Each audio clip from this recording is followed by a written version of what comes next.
திரைப்படத்துறை மீது விதிக்கப்பட்டுள்ள உள்ளூர் வரியை நீக்க வேண்டும் என முதலமைச்சருக்கும் துணை முதலமைச்சருக்கும் பெப்சி தலைவர் கே செல்வமணி கோரிக்கை விடுத்துள்ளார்.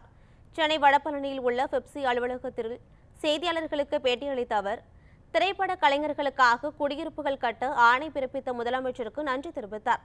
தயாரிப்பாளர்கள், தென்னிந்திய நடிகர் சங்கம், சின்னத்திரை நடிகர் கூட்டமைப்பு என அனைவருக்கும் 65 ஏக்கர் நிலம் கொடுக்கப்பட்டிருப்பதாக கூறிய கே செல்வமணி, 50 ஏக்கர் குடியிருப்புக்காக ஒதுக்கப்படுவதாக தெரிவித்தார்.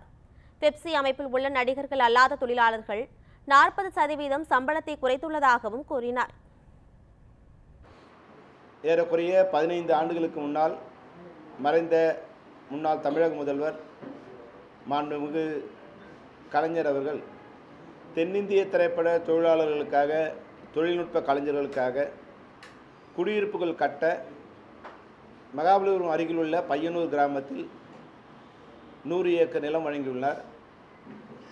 திரைப்பட தொழிலாளர்களுக்கு மட்டுமல்லாது தயாரிப்பாளர்கள் மற்றும் தென்னிந்திய நடிகர் சங்கம், சின்னத்திரை கலைஞர்கள் கூட்டமைப்பு ஆகிய அனைவருக்கும் சேர்ந்து 65 ஏக்கர் நிலம் பெப்சிக்கெனவும், இதில் 50 ஏக்கர் நிலம் குடியிருப்புகளுக்காகவும், 15 ஏக்கர் நிலம் ஸ்டுடியோ மற்றும் பொது பயன்பாடுகளுக்காகவும், 25 ஏக்கரில் 10 ஏக்கர் தமிழ் திரைப்பட தயாரிப்பாளர்களுக்காகவும், 8 ஏக்கர் நடிகர் சங்கத்துக்காகவும், 7 ஏக்கர் சின்னத்திரை கலைஞர்களுக்காகவும் பிரித்து மீதி 10 ஏக்கர் நிலத்தை சாலைகள் அமைத்துக் கொள்ள வசதிகள் ஏற்படுத்தி தந்தார்.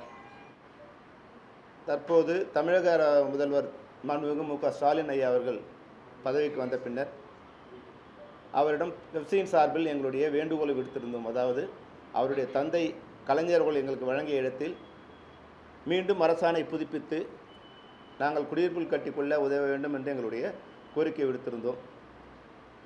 பல்வேறு சிரமங்களுக்கு இடையில் அனைத்து அரசு அதிகாரிகளையும் அழைத்து பேசி வருவாய்த்துறை அமைச்சகம் மற்றும் செய்தித்துறைத்துறை அமைச்சகம் எல்லாவரையும் அழைத்து பேசி நேற்று அதற்கான அரசாணை எங்களுக்கு வழங்கப்பட்டது.